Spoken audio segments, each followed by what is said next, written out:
So entering that I don't know is the emptiness.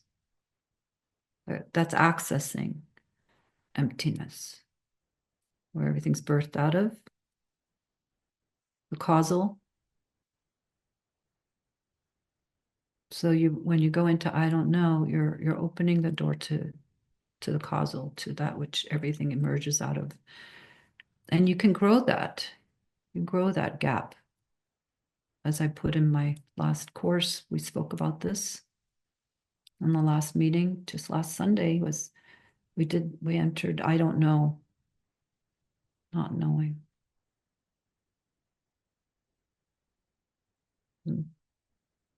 Power of that. And growing the gap, resting in the gap of I don't know during the day. And then knowing happens. The more we don't know, the more we know. The more knowing is here.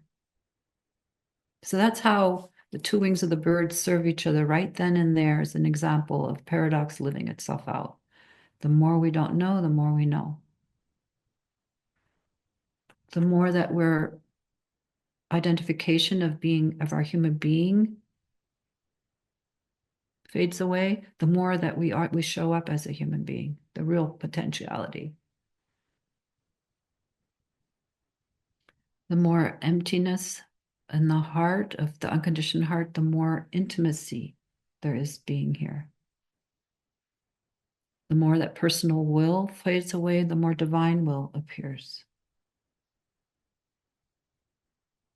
The more that empty mind is taking place, where I don't know takes place, the more that the authentic mind, what it really knows from the pure space of awareness, shows up.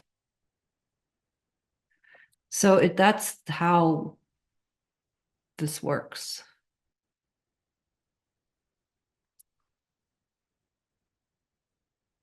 Pretty hopeful news. It's the good news, they call it. The good news of God. We're redefining that. The good news is the more that you let go, the more that you arrive.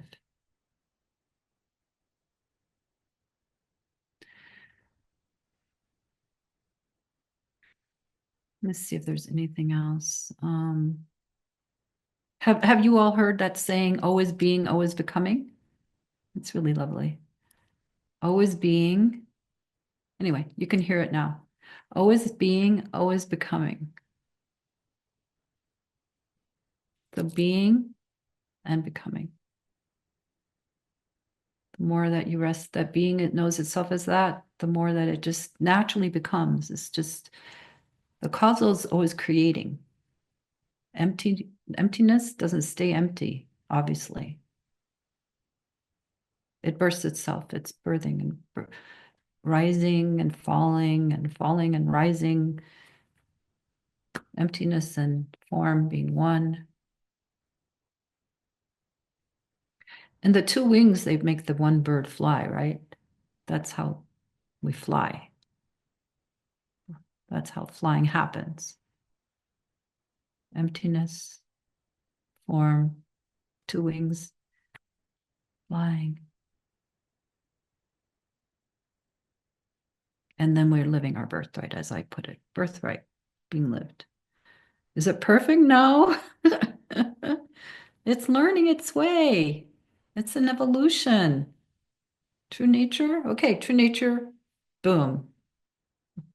But then it needs to live it out in life. And it can still trip and fall. Even my dog has moments of tripping and falling and whatever's. Yeah. Having a little moment of whatever. It's not going to be perfect. So it's like the evolution. So it gets to learn how to be here still. I call them baby Buddhas. So you wake up and you become more and more embodied, and you're like a little bit like a tipsy baby Buddha. How do I live this life? How does this life get lived? What wants to be said? How does it move and dance in the world with others? What happens when there's grief? What happens when there's whatever? an accident, whatever. You know, it has to find its way. How does it do it now? And now, how does it do it now? This living life, aging bodies, how does it do it now?